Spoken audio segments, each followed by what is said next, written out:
Hello guys, welcome to Global Happenings. Today we have a trending news here for you. And the headline of the news reads, finally, Ndigbo to provide a candidate to occupy Aso Rock come 2023. North says they can fix the country.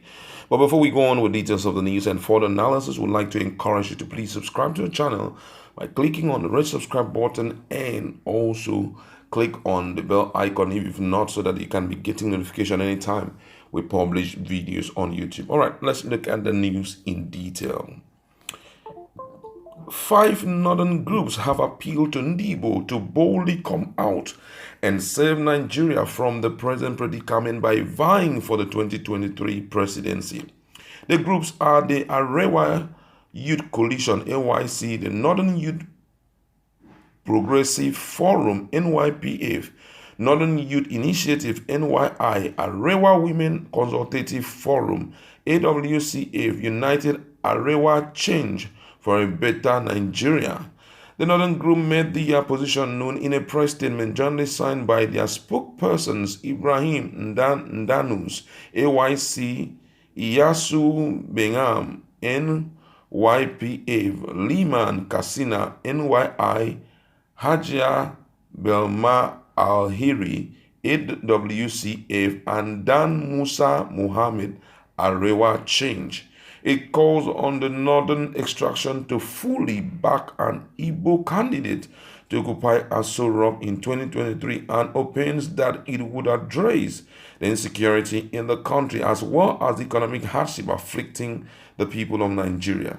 The groups recall the political understanding between Ndigbo and the North in the past and hope it will endure in the future.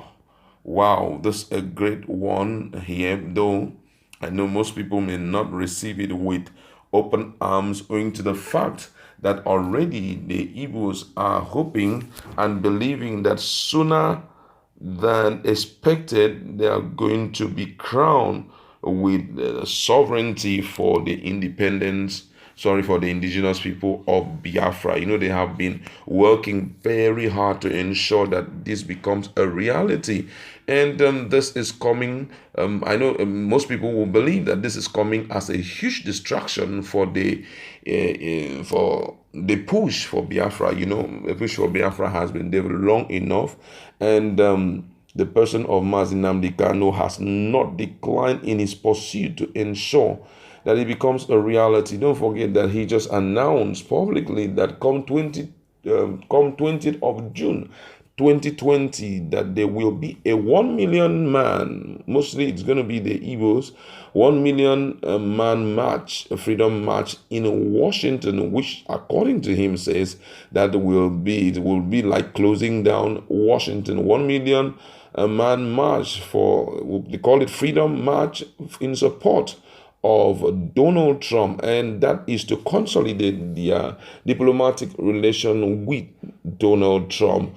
And with that in mind, already it's foreseeable that the Igbos may likely become an independent, the Biafrans may likely become an independent state before the end of this year. And also considering the fact that the problems of Nigeria seems unsolvable, ranging from insecurity down to economic improvement, and take it as far as terrorism and kidnapping, insurgency, name them there really much. Such problems, Nigerians have been looking for a possible way out of it, but it's been there staring on our faces. So right now they are placing demand on the Igbos, that's on Ndigbo, on Biafrans, to provide for Nigeria come 2023 a candidate that will stand in that position as the president. Don't forget that had really been, the Igbos have really been abandoned for quite a while. The Northerners have gone in, the South has also gone in, but the Eastern region has not tested anything. Though we have 6 geopolitical zones, like this guy said today, Arewa said that actually in politics they recognize only 2, and one is the North. That's only 2 political region, that's the North and the South. So he now said that the Northerners have already provided someone, which is Buhari, and that it's fair enough for the South to provide. And right now from all indication, the Northerners are saying that if it must be provided from the South, then it must come from the South. It should be an Igbo person. And according to them, they have the Ace Party, they have the wherewithal to solve the problem that is currently facing Nigeria, be it insecurity, be it economic hardship and the likes. They have the potential that can solve it. So they have to bring out one person that will stand in. But for me, my colleague is here looking at this. Do you think it's a huge distraction towards the realization of indigenous people of Biafra? Or do you think it's truly from a true heart they are in need of someone to handle the current situation of Nigeria? Yeah, I may come from a very different perspective here. I feel that there is a game plan here. Why all of a sudden? This is the same set of people for how many years now they've been saying no. And if you must say, let's look at this objectively.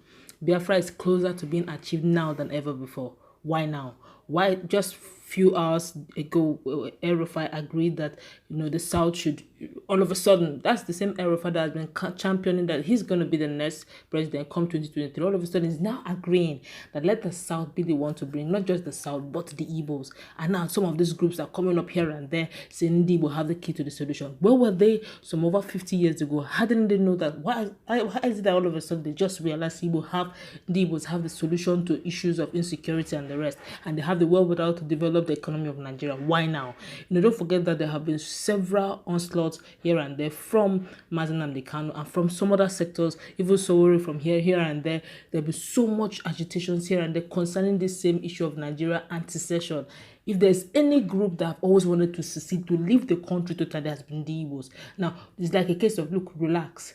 From my perspective, I'm seeing that, relax, come 2023, we'll all give you, even if it's going to be a fountain person, even if it's going to be a Kokorocha, we'll give you somebody, just bring out somebody, let's, give it. But there, between now and 2023, if this dispensation continues, that will there be Ndigbos really, or any other party to go through to become a president, when already there is so much kidnap, so much insecurity, gentle, a gradual genocide taking place here and the ethnic cleansing taking place here and there.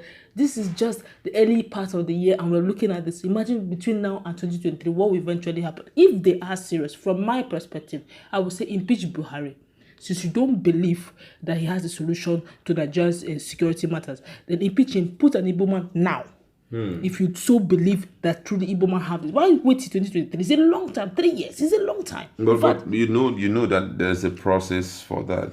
Right now, the Igbos are not. If you are impeaching this guy Buhari now, suddenly it's going to be this Yoruba man, that's Professor Osinbanjo, will be the one to take over. And if Osinbanjo is impeached, automatically it's going to be that's how it is placed. The third person in command, which is this guy, what's his name? Sorry, the Senate President. Ahmed Lawal, which is also will be the person to take over. So the possibility of the Igbos coming in now is not even there. Which means I feel this is just a gimmick for them to say, look, relax, don't push, because they are this close to the actualization of Biafra. And if they keep pushing and they keep ignoring them, they will get it. And seceding, if Biafra should secede, other regions will want to follow suit. And now they're looking, look, we need to calm these guys down. They're making so much noise. The whole world is listening because they're really making, agitation is too much. So look, let's give them probably what they want and let them calm down. Okay. Till 2023. All right. Now, thank you very much. Now, I want to also look at what this person had said, Femi Fani Kayode, though a Yoruba man, but also it's an Ndigbo and also a Biafran to some extent, because he is of the extract, or he's married to a woman from, the Anambra. So he came up this afternoon and told in a tweet that Arewa should keep his presidency to himself, that what we, the Ndigbos, want actually, or what the South want, is restructuring or possibly seceding.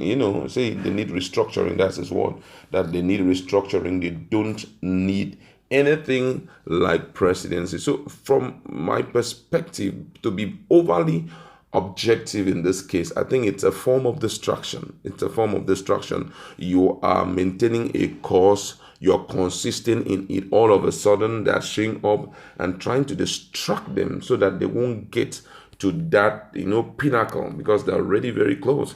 And so they're trying to distract them and said, hey, no need of pursuing this. So it's a huge distraction. And my problem right now is, or a way I have challenge, is the fact that we have some greedy guys who will want to take up this. Don't forget that before now, that the Ndigbo worldwide had already talked about the issue of voting money to give support to any Ndigbo person who will be going in for presidency. And they also said during that period that they will be going around to the northern region to see how they can garner support for that person. But after a while, the thing just died a natural death. Reason being that the Northerners way, the likes of Junaid Mohammed, the likes, so many of them were really against it. Even the governor of Kaduna said they were really against it, and they were saying, hey, it can never happen, and all of that, that power will still remain with the North. But right now, for them, that sudden change of mind, it calls for suspicion.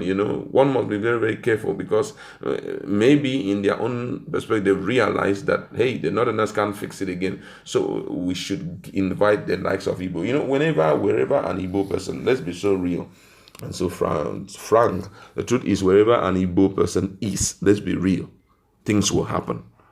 I'm not the only person that will say it. If you ask Obasanjo, he will say it. Ask anybody, they will tell you. If you go to any place, when I went and when I was saving many years ago, I was a youth corper in a particular farm settlement. The place was a farm settlement in the Middle East. In the Middle Belt. And when I went there, I was like, man, I wasn't comfortable with the place. So the indigenes now, when I met one person there, I was like, a little bit, he saw that there was that fear in me. So the next thing, he just told me, hey, you don't have to be afraid. I can take you to somebody that you know. I say, who is that person? He now took me to an Igbo man there and introduced me to the man. And the man looked at me and was like, hey, I shouldn't bother. He now said, the indigene now said, the reason why I took you down here is wherever you see an Igbo man finding solace, automatically it means any other person can live there, because they're the people that, send out signal of comfortability than any other region and all of that. So it's a pointer to the fact that these guys they are multifaceted in terms of intelligence, in terms of virtually everything. If you want them to create anything, they can create for you. If you want them to solve any problem, they can solve it for you. So I think that's why they are really requesting. But the problem is greed. It's a distraction. And now that it's a distraction, it's going to divide the support. Some persons will start in. I can still remember that the likes of Nia Nwodu fairly recently said that if they continue with the agency for the reintegration of Boko Haram back into the society, that automatically calls for seceding. It talked about even Biafra in that state. So which means already some of them were thinking of throwing their support behind the realization of Biafra. But with this coming up, and don't forget also that Nia Nwodu, who is the Ohaneze Ndigbo worldwide, had already expressed interest in the case of presidency, according to Junaid Mohammed. Junaid Mohammed, who is a Second Republic lawmaker, said that on one occasion that Nia Nwodu came to meet them and knelt down begging them for it. But now, they are not, waiting for anybody to beg them. They are just saying, hey, any of you, just see how you can, get one person to come and lead the country. We want somebody in Asoro. I want it to be of the Igbo extract. So right now, it's a huge distraction. There's going to be a lot of betrayal right now. There's going to be a lot of giving up of people. It's a sensitive moment where everybody's got to be very careful, because you may get to the pinnacle of the pursuit for these presidency, and the next thing they will say, hand over this pursuit. Can you leak the secret to this about Biafra to us, so that we can quench them, so that you guys can rule very well? A lot of things, So, but right now, we'd like to leave it into your hands. Just tell us what's your perspective on this. Do you think that it's a distraction, or do you think that truly the solution to the problem of Nigeria, the key is right in the hands of the Igbos? Please, let's discuss.